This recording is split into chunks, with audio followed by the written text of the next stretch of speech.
Basis के बारे में अध्ययन करने जा रहे हैं।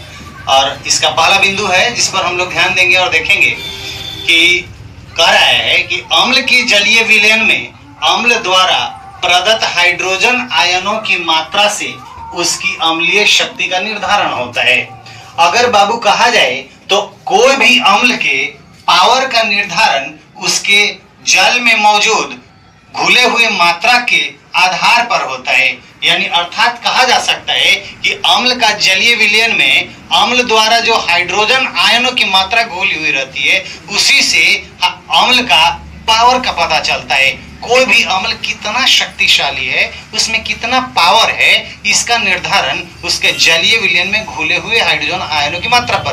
अगर हाइड्रोजन मात्रा कम होगा तो वह अम्ल दुर्बल होगा। अगर उस जलीय विलयन में किसी भी अम्ल में बाबू हाइड्रोजन की मात्रा अगर अधिक होगी तो वह अम्ल कैसा होगा?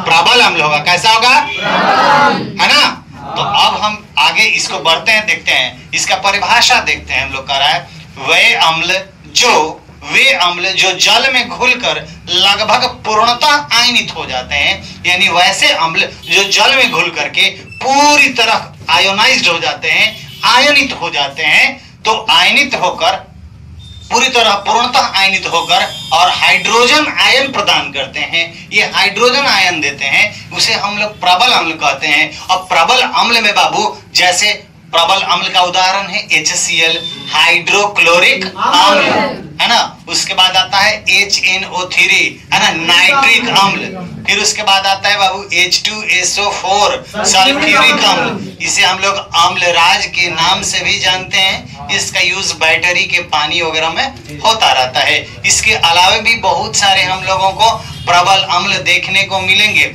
प्रबल अम्ल केवल यही 3 नहीं है, वैसे अम्ल जिनके जलीय विलयन में हाइड्रोजन आयनों की सांद्रता बहुत अधिक होंगी वे प्रबल अम्ल कहलाएंगे। अब हम लोगों को आना है बाबू दुर्बल अम्ल पर। दुर्बल मतलब होता है कमजोर और प्रबल का मतलब होता है मजबूत, है ना। तो बाबू हम लोग देखेंगे यहाँ पर कि कह रहा है वे अम्ल यानी वैसे प्रकार के अम्ल जो जल में घुलकर सिर्फ आंशिक रूप में ही आयनित होते हैं। आंशिक रूप का मतलब यह हुआ कि थोड़े ही रूप में आयनन हुआ उसका आयन, यानी कि उसमें बाबू आंशिक रूप से का मतलब बहुत कम मात्रा में आयनन हुआ। आंशिक रूप से उनके कण जो है ना आयनित हुए, तो उन्हें हम लोग कौन सा अम्ल कहते हैं? दुर्बल अम्ल। कौन सा अम्ल?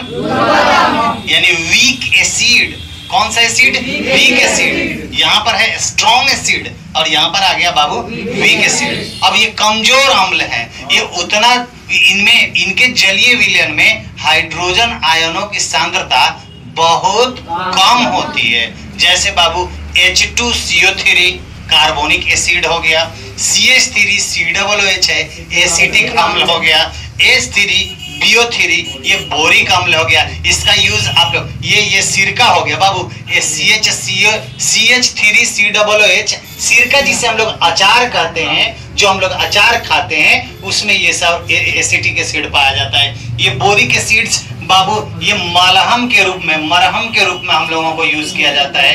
एंटीसेप्टिक लोशन के रूप में यूज किया जाता है।